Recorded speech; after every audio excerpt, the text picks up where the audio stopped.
I'm trying to write a lot here in Shanghai. I like to stand up very early. I stand up between 6 and 6:30 in the morning all days. So I try to write at the beginning of the day. So I write a diary of everything I have seen or what I remember, and I say it's like my also a present for my children and my wife who are in Colombia.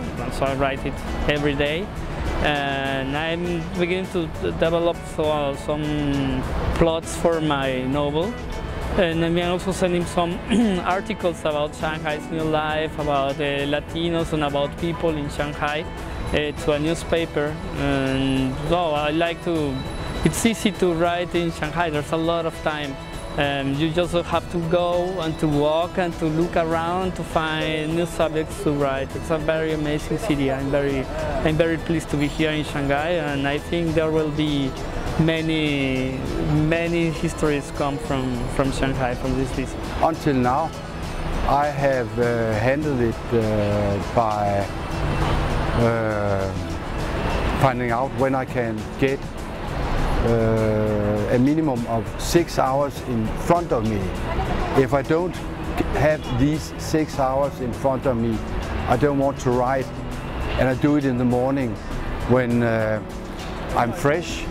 I came here to Shanghai and I started to try and get organized as I do in my home in Buenos Aires when I write, and it didn't work out. Nothing was coming to my head. So I left my room, I started to walk around. I started to focus on the tasks, like the necessary tasks of everyday life, like food and drinks and shampoo.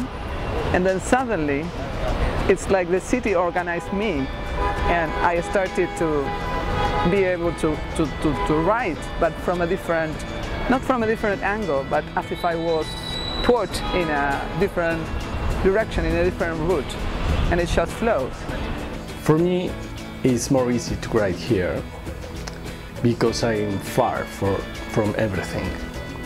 For me, the sensation of being really far of the people that I know, of the job that I have all the days, like theater director, like my language, the streets that I really know, or maybe the countries that I feel like my home. I get the sensation here in Shanghai that this is really not my home. Everything is so different, and I love this sensation. If I don't get these 6 hours and can plunge into my, what should I call it, sometimes it's a fictional prison, sometimes it's an oasis where you go into, I won't write. I mean, if I have 3 hours, I don't write, I do something else. So I'm not a traveler. I always wonder about settling down. But here in Shanghai, because I prefer stability, of course, but here in Shanghai, everything seems so different from anything that I could imagine before. So I cannot keep thinking about it anymore. I have to let it go. And then, from that point, I can write. I visit Zhongshan Park on a daily basis, and obviously I'm able to write poems there. So far I wrote 4, and probably the half of them is at my average, so acceptable. Hopefully this trend will continue. We will see it. I'm not exactly writing right now in Shanghai because I'm under a weird kind of pressure, because I'm involved in this very complicated book deal. Shanghai writing my Shanghai handle my writing. Shanghai is a fantastic city. Your people, your streets, and daily life is inspiration. Shanghai is constantly changing.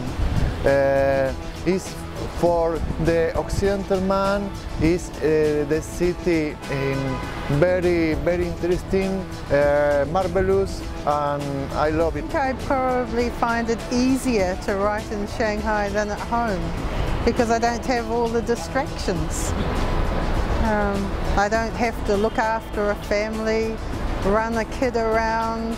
I don't have people constantly knocking on the door and ringing up and needing me to do things. And it's a stimulating environment being somewhere different. There's a woman who is an international jewel thief named Doris Payne, who is she's in her 80s, and she's been stealing jewelry from Milan and from all over the world, Japan and Paris, and she's really good at it. And the odd thing is that she's this African-American woman where you think there might be more suspicion, like Oprah got thrown out of an expensive jewelry store somewhere, and Cartier. So this woman goes in there and everybody finds it so charming, they just show her $900,000 rings, and so she manages to generate such trust that she runs off with it. So I started talking to her when she just was recently arrested about a year ago, and so my editor of my last book said, my current book said, I want this to be your next project. So it's just basically like hell. I mean, she has given me very little direction, and I put together a 35-page proposal, and finally it's yay or nay time. A lot of things to handle here in Shanghai. For the first, I come here to make research in Shanghai on a certain topic. Secondly, I'm not here just primarily to write. I'm also here to see the town, get an impression of it. Thirdly, I will be together with some foreign authors, which I also want to contact. I will have a lot to do in order to find out of what Shanghai is for a town. So these four things are important for me. So that's where I'm at right now, is just trying to not be consumed by what I can't control. And I can't complain about the writing life, except this is what it is sometimes. And a friend of mine just sold a book for a lot of money, and I can't ask him how much he paid, how much he got paid, but it must be a lot. And he's a good guy, and he really deserves it. It's just, it's another reason I want to jump off a cliff, if I don't sell the book. So that's what it's like. Hopefully, I was kind of curious about writing a memoir about the courtship of my wife, who lived in Shanghai, and that's where we were hanging out for about a year. So I was thinking about doing that. So hopefully I will return to writing with joy in my heart as opposed to like a pain in my ass.